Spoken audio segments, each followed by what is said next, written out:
So this is me falling off a climb again and again and again and again and again until I finally sent it. Think about the last time something rejected you. A job you didn't get, a message that never got replied to, someone you liked who wasn't interested. That feeling, that specific, physical, sinking feeling, is your brain doing something it was never really designed to get over quickly. And yet, some people seem to handle rejection far differently from others. They process it, move on, come back stronger, while other people carry it around for days, sometimes weeks. The difference isn't personality, it's practice. And a great place that I found to practice it, without even realizing that's what you're doing, is the bouldering gym. So before we get into climbing, we need to understand why rejection feels the way it does. Because most people assume that they're just being oversensitive, that it shouldn't hit as hard as it does. But the research shows something very different. In 2003, researcher Naomi Eisenberger at UCLA published a study that changed how we understand social pain. She put participants in an fMRI scanner and had them play a virtual ball tossing game, then programmed the other players to exclude them. The anterior cingulate cortex, the same region of the brain associated with physical pain, was more active during exclusion than during inclusion, and it correlated directly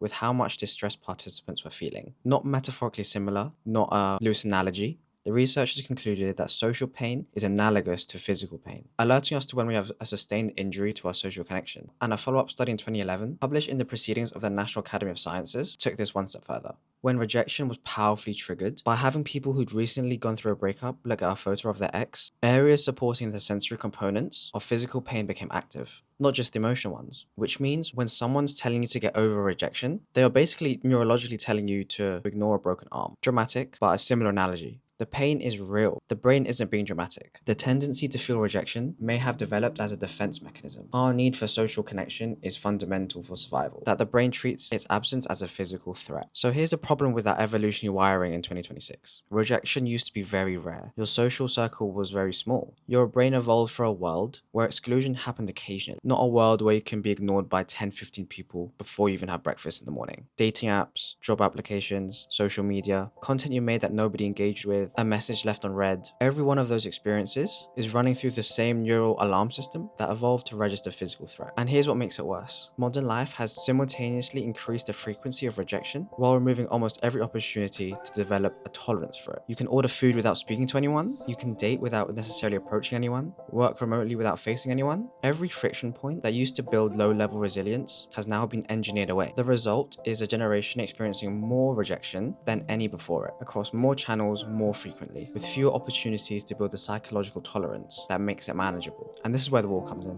In psychology, there's a treatment called systemic desensitization, developed by Joseph Wolpe in 1958. It's based on the principle of reciprocal inhibition, the idea that you cannot be relaxed or anxious simultaneously. By gradually exposing someone to the thing that they fear in controlled doses, the fear response diminishes over time. Bouldering is accidental systemic desensitization for rejection. Every session you walk into the bouldering gym, you will be rejected repeatedly. A problem you've been working on for 20 minutes will say no again and again and again. A move you thought you had figured out will say no. A sequence that worked last week will say no. And then something happens that never really happens in real life rejection. You immediately try again. The wall is still there. The problem's still there. Nothing has changed socially. No one thinks less of you. The rejection carries zero social consequence. And over hundreds of sessions, across weeks and months and years, your brain learns something new. Rejection is information, not threat. Not permanent, not a verdict on your worth, just information. The rejection in bouldering has 4 specific qualities that make it neurologically distinct from almost every other form of rejection you encounter. It's immediate, you know instantly, no multiple days of finding out. It's unambiguous. The wall didn't reject you because of how you looked or what you said. It rejected you because your foot was in the wrong position. It's non-personal. The wall has no opinion of you whatsoever, and it's immediately repeatable.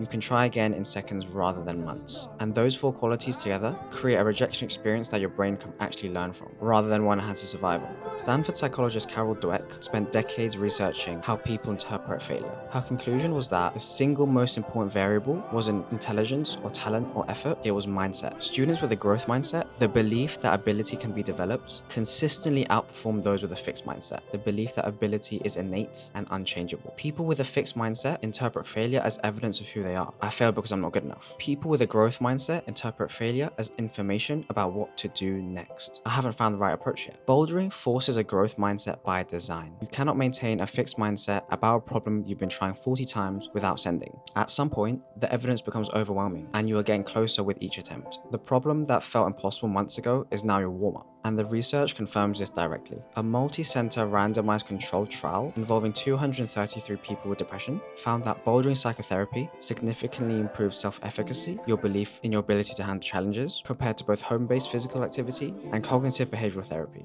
The mechanism the researchers identified was performance accomplishments. Every problem you solve, however small, confirms to your brain that you are capable of solving problems. And over time, that confirmation accumulates. The wall that said no 50 times and then said yes once has changed something. Not just in your fingers or your technique, in how you see yourself against adversity, in how much space you give rejection before you reframe as information and try again. And that shift from rejection as verdict to rejection as data is exactly what separates people who handle setbacks well from people who don't. It's not personality, it's practice. Repeated exposure to manageable rejection with no catastrophic outcome. So there's something worth saying honestly here, because I think the argument earns more if I don't oversell it. The rejection on a bouldering wall is clean. The consequence is zero. No one updated their opinion of you. The stakes are genuinely low. But real world rejection, a job you really needed, a person you were genuinely vulnerable with, a creative project you've been putting everything into, is messier. It carries identity weight. It carries grief. It operates at a level the wall doesn't fully replicate. So I'm not arguing that the wall fixes sensitivity to rejection. I'm arguing about something smaller and more specific. That in a world that has engineered away almost every low stakes opportunity to practice being told no, a bouldering gym gives you tons of opportunities to practice. And that practice, however imperfect the analogy is to real life, builds something, a baseline, a tolerance. It doesn't make rejection easy, it makes it manageable in a way that feels slightly different to how it felt before you started. And in the absence of anything better, that might be exactly enough. So that's the last of the climbing series for now. The climbing is specific to me and some of you, but the rejection part, that's all of us. But if this kind of thing interests you, that psychology underneath everyday experiences that we never really stop to examine, that's exactly what this channel is all about. The next video has nothing to do with climbing. It's about why we struggle to apply advice to ourselves that seems so much easier to provide to other people. Let me know if you guys enjoyed this video. Leave a like, subscribe, let me know if you do climb and if you resonated with any of these experiences. That's me, Andrew. Hope you guys enjoyed and see you in the next one.